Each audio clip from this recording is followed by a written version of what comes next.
Hola, un saludo para todos. Esto es nuestra iglesia sosteniendo la verdad. Un saludo grato. Este es nuestro segundo video sobre el curso Introducción a los libros de la Biblia. Demos gracias a Dios por este espacio y sin más preámbulos, recuerda que estamos subiendo todos los lunes y jueves un capítulo para estas festividades. Si tienes tiempo para tener un contexto muy general de cada uno de los libros de la Biblia.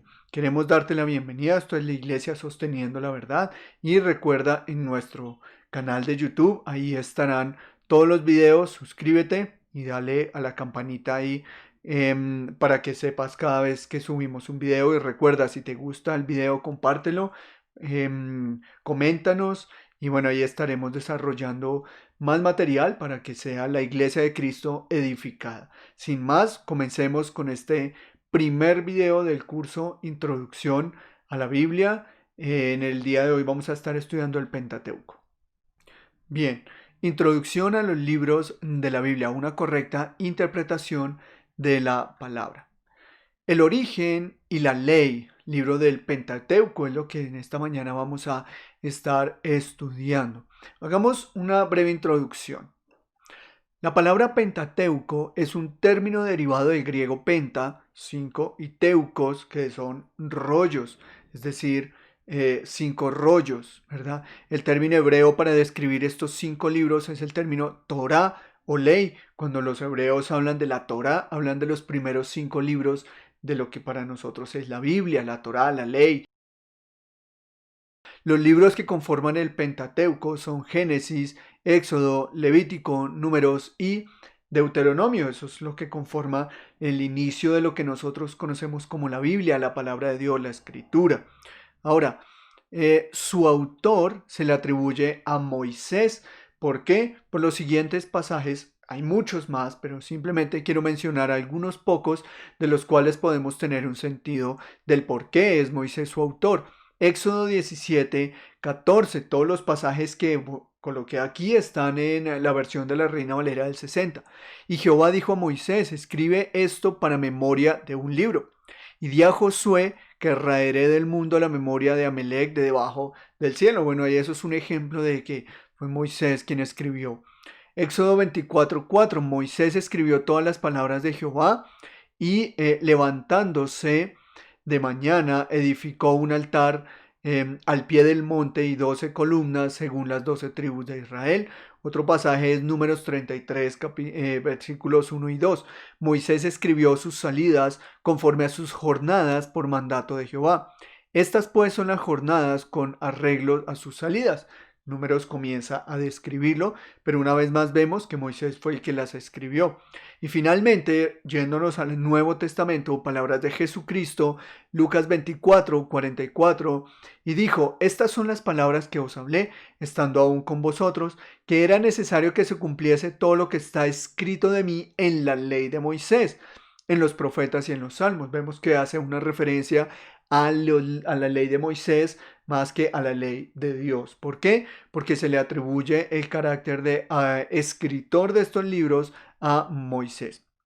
Quiero que comencemos hablando del primer libro, que es el libro de Génesis. Génesis es el término que se traduce como origen o como inicio, ¿verdad? El autor, como ya vimos, es atribuido a Moisés por su tipo de literatura, la fecha y algunos muchos más versículos de los que mencionamos. Moisés, su fecha está entre el 1440 al 1400 antes del nacimiento de Jesucristo. El propósito del libro relata el inicio de todo, de lo que es la naturaleza o la creación, montañas, árboles, nubes, el sol, la luna, las estrellas, el inicio de la humanidad, del hombre, de la mujer, de las sociedades, el inicio del pecado, cómo fue que el pecado entró en el mundo, cómo fue y lo que generó la consecuencia del pecado, el inicio y el origen del mal. También el origen de los pactos que vemos relatados en Adán, en Noé, en Abraham y toda la era de los patriarcas y de los padres del pueblo de Israel. Ahora hagamos un pequeño recuento histórico de este libro.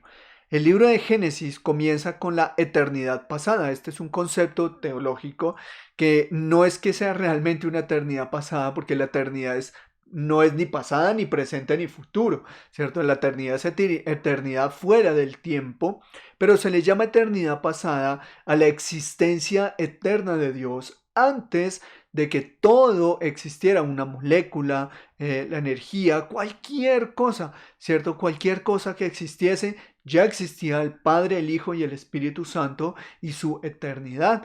Entonces, a eso es a lo que me refiero y hago uso del término teológico eternidad pasada, antes de la creación. También habla del comienzo, ¿cierto? Que comienza entonces allí, de que de Él, o sea, de Dios, proceden todas las cosas. De Dios procede absolutamente todo, la energía, la luz, los cielos, la tierra, el hombre, la mujer. Génesis relata el pacto de la ley con Adán, que era una absoluta obediencia. Recordemos que le dijo, pondré un árbol allí y pues tú deberás obedecerlo. Es el pacto que Dios hace con Adán en el Edén. Ahora también vemos el pecado, la maldad aumentaría. Con Génesis 6 dice que el pecado, la maldad el corazón estaba inclinado siempre al mal. Pero también crecerían las primeras civilizaciones, culturas, hasta el pacto de gracia que Dios haría con Abraham. Allí comenzaría la gracia. Algunos dicen que el Antiguo Testamento es ley y el Nuevo gracia. No, en realidad el Antiguo Testamento es gracia, pero que fue aplicada a partir de Jesús, que es diferente. Pero el pacto de gracia comienza con Abraham. Ahora, el libro de Génesis revela el pecado, la promesa de salvación, los pactos que proceden de Dios para la redención de su pueblo y la iglesia. Hagamos un panorama visual de una línea de tiempo cronológica de Génesis. Podemos partirlo en dos partes, ¿verdad? Y tiene que ver iniciando con la eternidad. Recordemos que en el principio creó Dios, es decir, Dios era eterno y de él fue que procedieron absolutamente todas las cosas. Comenzamos viendo Génesis 1 y 2 con la creación.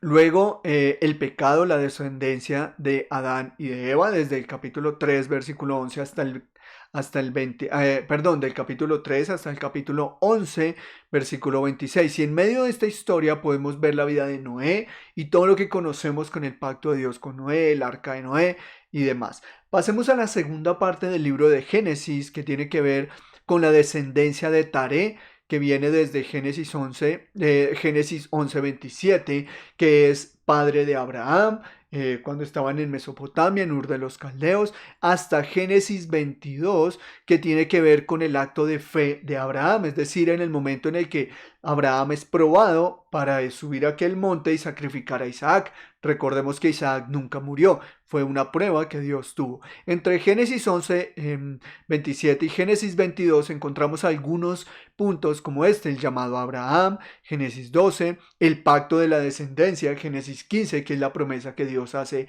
a Abraham de su descendencia, la señal del pacto como la circuncisión, que es el capítulo 17, el anuncio de Isaac, ya mira, nacería Isaac en el 18, la destrucción y el juicio contra Sodoma y Gomorra, y en el capítulo 21 nace Isaac y finalmente pues vemos que en el 22 es el llamado de Dios al sacrificio. Luego de esto encontramos la descendencia de Isaac y de Jacob, que es del capítulo 22 al capítulo 37, y toda la historia que conocemos como el plato de lentejas, como el viaje de Jacob a donde sus familiares, a donde Labán, que trabajó por una mujer, luego trabajó por la otra, ¿cierto? Termina con sus dos esposas, y luego con las mujeres que ellas le entregaron para tener sus hijos. Entonces aparecen los 12 hijos de Jacob, el cambio de Jacob a Israel, y de ahí vuelve a su tierra y aparecería hasta el capítulo 37. A partir de allí vemos la historia de José y la transición a Egipto a partir del capítulo 37 hasta el 50, y toda la historia que conocemos allí de José, que fue vendido por sus hermanos, que terminó siendo la mano derecha del coronel del ejército de Egipto, luego la traición, luego llegado metido en la prisión, en la cárcel, allí se convierte en el gobernador prácticamente de la prisión, luego por unos sueños que Dios le permite revelar, entonces él va a manos de Faraón, y delante de Faraón revela los sueños de Faraón y se convierte gobernador de Egipto. Termina llegando Israel o Jacob con todos sus hijos y los que estaban allí a la tierra de Egipto a morar y vivir y comienzan a crecer como una nación. Ahí terminaría Génesis el capítulo 50. Veamos algunos puntos finales sobre este libro de Génesis. Esta estructura la vamos a ver con todos los libros de la Biblia.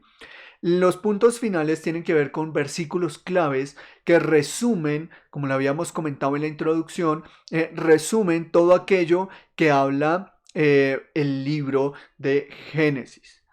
Génesis capítulo 1, versículo 1 dice que Dios creó todas las cosas en el comienzo. Génesis 1, 28 y 2, 16, el pacto de Dios con Adán y con Eva. Encontramos otro versículo clave que es Génesis capítulo 3, versículo 15.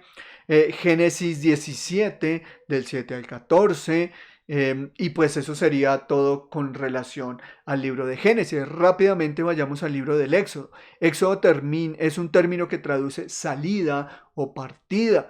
El autor, una vez más, Moisés, año 1440-1400, antes del nacimiento de Jesús. ¿Cuál es el propósito del libro del Éxodo? El final del tiempo de servidumbre de la esclavitud en Egipto y el comienzo de la peregrinación de la nación de Israel por el desierto, siendo libres, donde reciben la ley, la revelación de Jehová, o en el hebreo moderno Yahweh, o en la transliteración de la Reina Valera, Jehová. Un poquito de la historia de este libro. Luego de una crisis de hambre, Génesis termina con la historia de Israel en Egipto. Éxodo comienza con la muerte y el nacimiento de un faraón que oprime a Israel. Recordemos que el faraón estaba sujeto a la sabiduría de José, porque sabía que Dios, el Dios de los cielos, le daba la sabiduría a José. Pero ese faraón muere, José muere, no conoce el nuevo faraón a José y tiene miedo de ser invadido, así es que gobierna a Egipto, así al pueblo de Israel y lo convierte en esclavo. Así es el capítulo 1 y 2 de Éxodo. Dios entonces se revelaría a Moisés, se daría libertad, revelando la identidad de él. Es la primera vez que mencionamos o que vemos el nombre Jehová. Siempre se expresó como Elohim, Adonai, ¿cierto? Pero ahora el Et, o el Aleph Taf, el Eterno, ahora se mencionaría como Jehová o Yahweh, el Dios Jehová en nuestra transliteración. Entonces muestra parte de su identidad, su poder y su ley.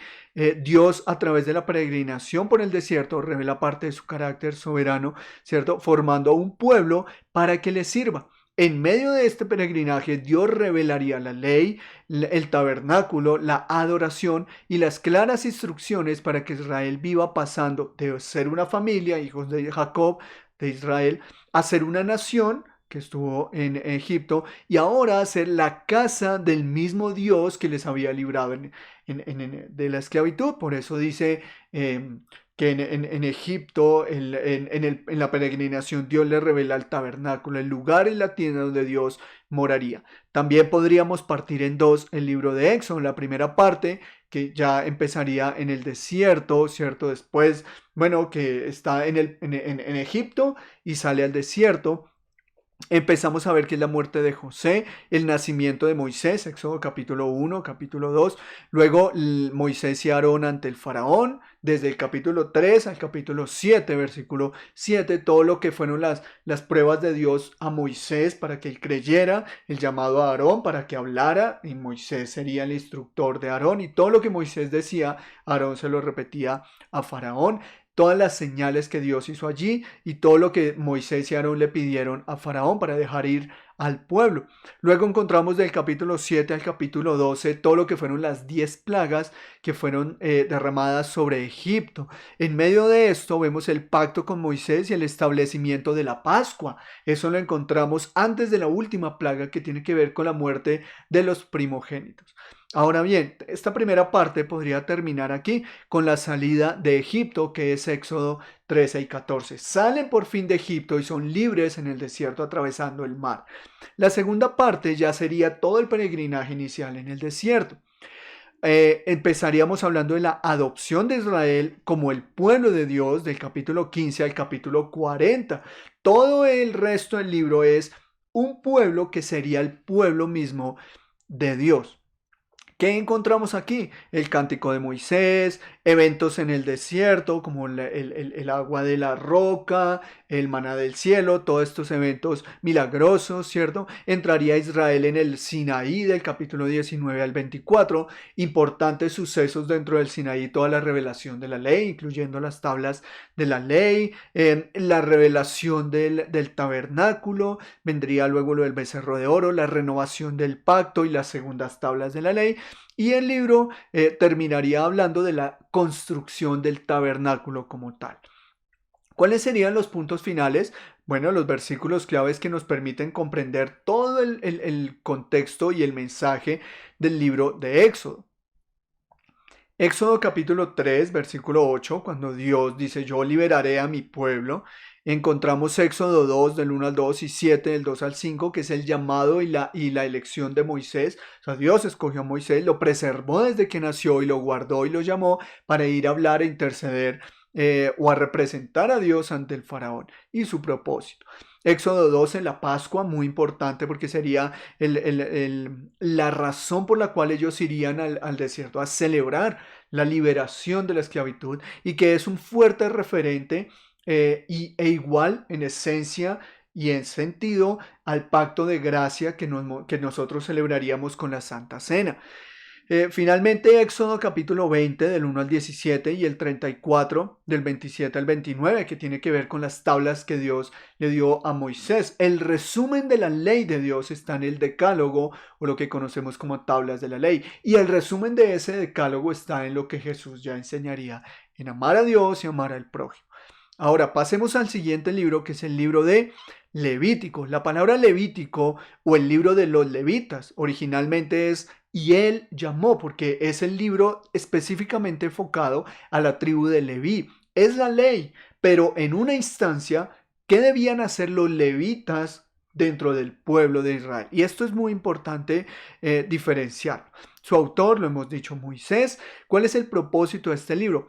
Revelar la persona santa de Dios y cómo el pueblo debe andar de la misma santidad, y para ello deberá optar por prácticas para el perdón y la purificación. Eso es el libro de Levítico. Si nosotros queremos entender el carácter santo de Dios, debemos entender su ley, porque la ley revela la santidad perfecta de Dios y cómo, al no poderla cumplir, el pueblo de Israel en el Antiguo Testamento debían acercarse a Dios y a través de actos poder encontrar el perdón y la misericordia del Señor. Algo de historia, el libro de los Levíticos en realidad comienza en Éxodo 25 cronológicamente.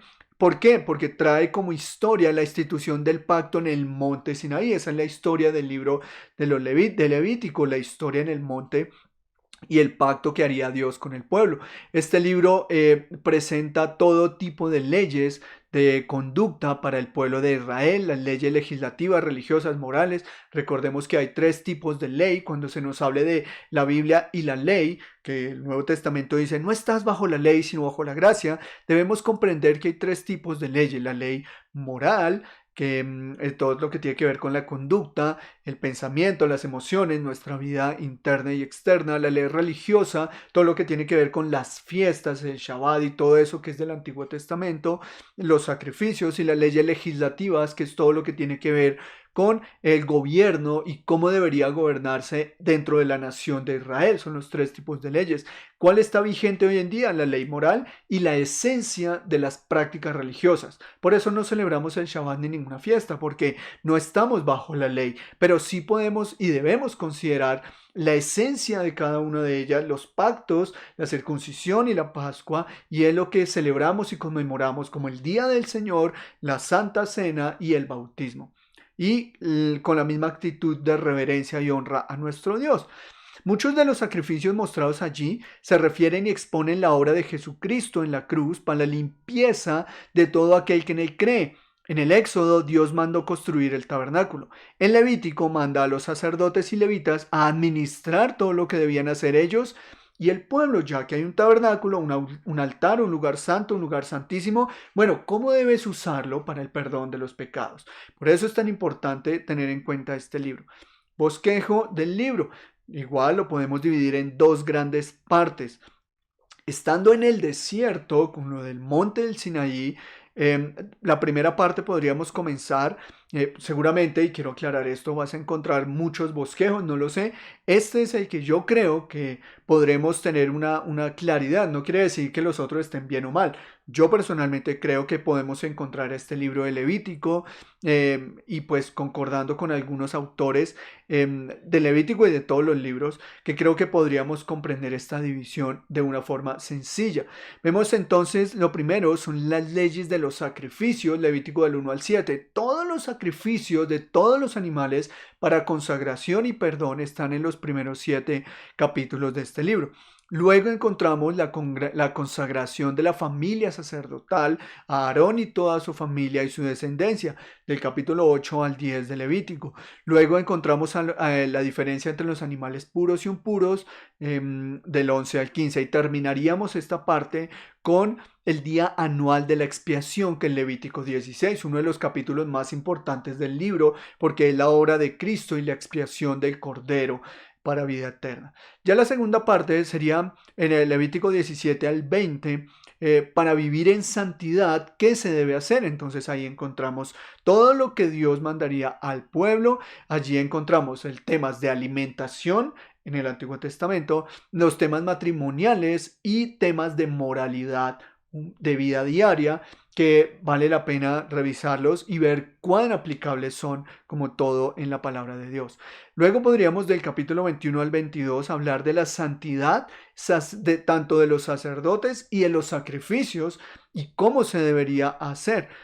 Y finalmente, del 23 al 27, la santificación final de ya todas las demás cosas que no fueron especificadas en los capítulos anteriores. Aquí encontramos lo siguiente: las santificaciones de las fiestas, la adoración diaria a Dios, la santificación de toda la tierra. Bueno, mi cámara tapó un poquito el cuadrito, ¿cierto? El año de reposo, de jubileo de la tierra. Por eso estamos hoy en una crisis, porque Dios dijo: trabajes 6 años la tierra y deja que la tierra descanse un año para que vuelvas a retomarla y te produzca mucho más. Todo eso está allí. Las consecuencias de la obediencia o la desobediencia a los principios de la Biblia y consagraciones finales. Miremos los versículos claves que podemos encontrar en el libro de Levítico. Yo considero Levítico 1:1, que comienza diciendo: y habló Dios Moisés en el tabernáculo. Ya no es simplemente en cualquier lugar. Recordemos que el pacto del tabernáculo, Moisés desciende, construye en el tabernáculo, y en ese lugar, en el tabernáculo, Dios hablaría a Moisés. Conectemos la historia con el monte Sinaí, con el tabernáculo. Un escenario diferente nos contextualiza el libro. Levítico 4 del 1 al 3, que tiene que ver con todo el tema de los sacrificios y de lo importante que es la consagración a Dios, que serían un pueblo santo y apartado, perteneciente a Dios. Levítico 16, que es la expiación. Y finalmente Levítico 20 al 26, que tiene que ver con el llamado a la santidad del pueblo. Pasemos ahora al libro de Números. Números, que es el libro de las genealogías. Nuevamente el autor es Moisés. Y hablemos un poquito del propósito del libro: peregrinación a Canaán.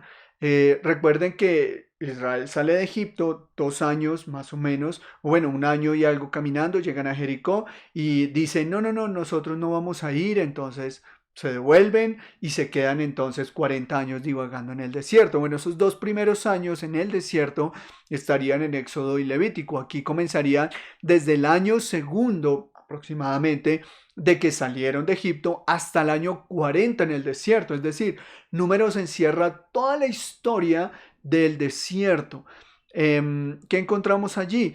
Anuncia la historia de 2 generaciones con Dios en medio de toda la nación. Es ahí en Números en donde se nos muestra claramente la generación que salió de Egipto y la generación que nació allí, que sería la que entraría a la tierra prometida. Algo de historia. Después de recibir todas las señales de la ley, la Escritura nos narra la peregrinación a través del desierto hasta la tierra de Canaán. No atravesaron el río y llegaron a Jordán hasta Canaán, pero sí llegaron hasta ese río, que al frente tenían Jericó, la puerta a Canaán, donde el pueblo, por su falta de fe y rebelión, es castigado una y otra vez, hasta el punto en que la generación que sale de Egipto no entra en la tierra prometida. Esta historia revela el contraste entre el pecado, o sea, lo que el pueblo hizo, juzgó y atacó a Dios mismo, el arrepentimiento, ¿cierto? Todo lo que el pueblo también hizo para el perdón por sus acciones equivocadas. Pero también nos revela todo el tema de la ira de Dios cuando Dios les castiga y la misericordia de Dios al restaurar y sostener al pueblo. Dios les recuerda el linaje del Salvador por boca de un falso profeta que sería Balaam, ¿cierto? Él les hablaría del linaje del Salvador. Este libro termina en la frontera con Canaán, listos y cercanos a la entrada de la tierra prometida. Recordemos que quien entró el pueblo a Canaán fue Josué. Hablemos de la división de la línea de este libro. Este tendríamos que partirlo en tres partes, ¿cierto? Para poder tener una clara comprensión. La primera parte, recordemos que ellos están todo el camino por el desierto, es la preparación para salir del monte Sinaí. Están en el monte, Dios les da las tablas, suceden muchas cosas, ¿no? Construyen el tabernáculo. Ahora se van a preparar para caminar hasta la tierra prometida. Números 1 al capítulo 10. Aquí que encontramos el censo que hay en Israel, los levitas en lugar de los primogénitos, y esto es algo muy importante porque recordemos que Dios dijo los primogénitos eran para mí, pero aquí ya Dios no pide los primogénitos, sino que pide la tribu completa de Leví para su servicio y para su adoración. Luego habla de organizar a la organización interna moral del pueblo, ¿cierto? El voto nazareo, no nazareno, sino nazareo. Cuando leemos el libro de los jueces, por ejemplo, encontramos que Sansón era nazareo y por eso no se cortaba el cabello ni más.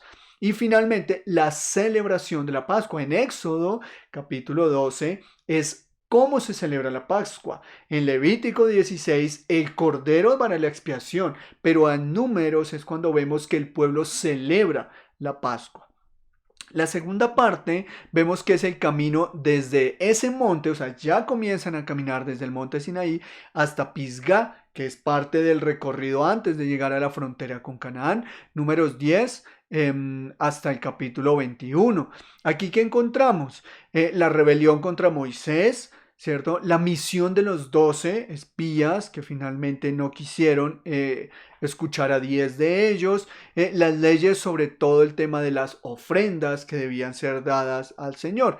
Y la tercera parte que va desde el capítulo 22 al 36, que sería el último tramo en el desierto desde Pisgá hasta ya cerca a Canaán. ¿Qué encontramos aquí?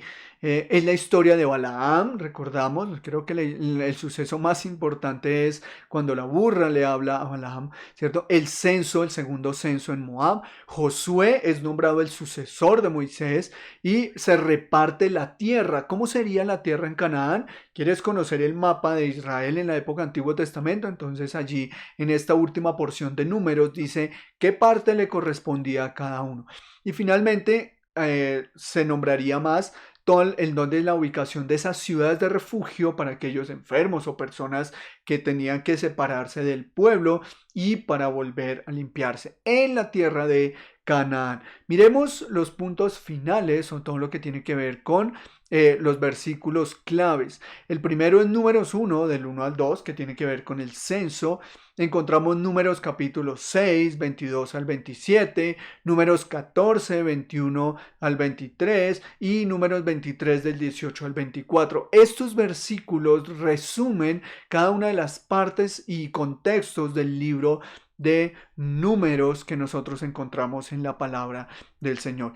Y finalmente hablemos del quinto libro del Pentateuco, que es Deuteronomio. Deuteronomio significa repetición de la ley o segunda ley. Autor Moisés. El propósito del libro es recordar a la nueva generación a guardar, seguir y poner por obra la ley de Dios, enfocados al celo y fidelidad del pacto dado por Dios. Ese creo que es el propósito más importante del libro de Deuteronomio. Hay unas leyes nuevas y todas las leyes que dio Dios al pueblo. Ahora, estando cerca al Jordán, recordemos que en Números terminan cerca al Jordán, a la frontera con Canaán. La narrativa de Deuteronomio no tiene, y esto es importante para contextualizarlo, no tiene un recorrido histórico geográfico, es decir, Números dice que caminaron y se movieron y fueron. Éxodo dice que Moisés subió y bajó. Levítico dice que estaban abajo del Sinaí, ¿cierto? Cerca al Sinaí. Aquí es igual, el Levítico y Deuteronomio no tienen un desplazamiento geográfico ni temporal, sino que es un discurso en un mismo lugar. Que es en este caso cerca a Canaán. Entonces, ¿qué es lo que dice allí? Que la nueva generación no estuvo presente en muchos momentos que el pueblo vivió en el desierto, por tanto era necesario repetir la ley de Dios a la nueva generación, tanto a los sacerdotes como a todo el resto del pueblo. Recordemos que Números nos parte dos generaciones, una que salió de Egipto y una que estaba naciendo. Bueno, Deuteronomio habla de esa generación que estaba ya más crecida y más desarrollada. Recordemos que son los del año 2 al año 40 que nos narran Números. Y en esos 40 años, muchos de los que cruzaron el Mar Rojo ya no existían, no estaban vivos para ese momento y no cruzarían el Jordán. Entonces, Moisés tiene que recordarles, y por eso en varias ocasiones dice Moisés en Deuteronomio, Dios habló a nuestros padres. ¿Por qué? Porque muchos de los padres presentes en el discurso de Deuteronomio no estaban ya vivos y no estaban presentes. A diferencia del libro de Levíticos, que se enfocó más a los levitas, no quiere decir que no haya sido en general, pero el enfoque principal fue hacia los levitas. Pero a diferencia, este libro de Deuteronomio no se enfoca a los sacerdotes y levitas, sino en todo el pueblo en general, el pueblo, perdón, que ahí me equivoqué de una letra, perteneciente al Señor. En otras palabras, oye y pone en práctica las palabras del Señor, es lo que prácticamente resumiría el libro de Deuteronomio. Ya no es una práctica ya. Ustedes no estuvieron cuando Dios me dio a mí las tablas de la ley y el becerro de oro, o estaban muy bebés, pero quiero que sepan cuáles fueron las tablas y qué fue lo que Dios me dio en el monte Sinaí y el pacto que Dios hizo en ese monte con el pueblo y su descendencia. Eso es Deuteronomio. Partámoslo en dos una vez más. Estamos ya cerca al Jordán. ¿Qué encontramos? Discursos de Moisés del capítulo 1 al capítulo 30. Realmente son todos esos discursos de Moisés. ¿Y qué encontramos? El primer discurso del 1 al 4, el segundo discurso del 5 al 28, que es mucho más amplio, y las instrucciones finales de su último discurso del 29 al 30. De allí algunos aspectos a rescatar. Pues para resumir, es lo que está en el capítulo 5, los 10 mandamientos que repite Moisés, no son dados nuevos, sino que repite Éxodo 20. Y algo muy importante que es el Shema Israel capítulo 6. ¿Por qué es tan importante? Porque es que lo que dice Deuteronomio no es escucha. La Shema Israel, ellos entienden que cuando dice Dios a través de Moisés en Deuteronomio 6, oye Israel, está diciendo, oye, guarda, memoriza y pon en práctica esto que te voy a decir. No es solo al versículo 9, sino todo lo que te voy a decir desde ese capítulo 6 hasta el capítulo 30. Y la segunda parte de Deuteronomio ya podríamos entender cuáles son los últimos detalles de las instrucciones al pueblo antes de cruzar Jordán, capítulo 31-34, con estos dos puntos creo que son importantes. Josué es el sucesor de Moisés y la muerte de Moisés. Algunos dicen que no murió, sí murió y murió viendo de lejos la tierra prometida. Allí sería el panorama final de Deuteronomio. Miremos entonces unos puntos finales. ¿Cuáles son? Como siempre, versículos claves que creo que son importantes. Seguramente encontrarás más, ¿no? Esto es lo que yo considero que te ayudan a resumir y entender el libro de Deuteronomio. Como no los estamos leyendo, pero está el video, puedes pausarlo, devolverlo, buscar en la Biblia que tengas cada uno de los versículos y si consideras que hay unos importantes, pues escríbelos. Si consideras que hay uno que no lo son, pues escríbenos. Pero pues considero que es importante Deuteronomio 1, del 1 al 3, que introduce al libro. Deuteronomio 5, que comienza hablando de todo lo que es los mandamientos. Deuteronomio 6, que es muy importante, no solamente para el Shema Israel, sino que también nosotros debemos entender Juan 1:12, a los que le recibieron, es decir, escucha, conoce, cree y vive todo lo que implica ser una vida cristiana, ¿cierto? Prácticamente. Y pues Deuteronomio 10 del 12 al 13, que también tiene que ver con el propósito de Dios con su pueblo. Bien, introducción a los libros de la Biblia, primera parte del Pentateuco, el origen de todo y la ley.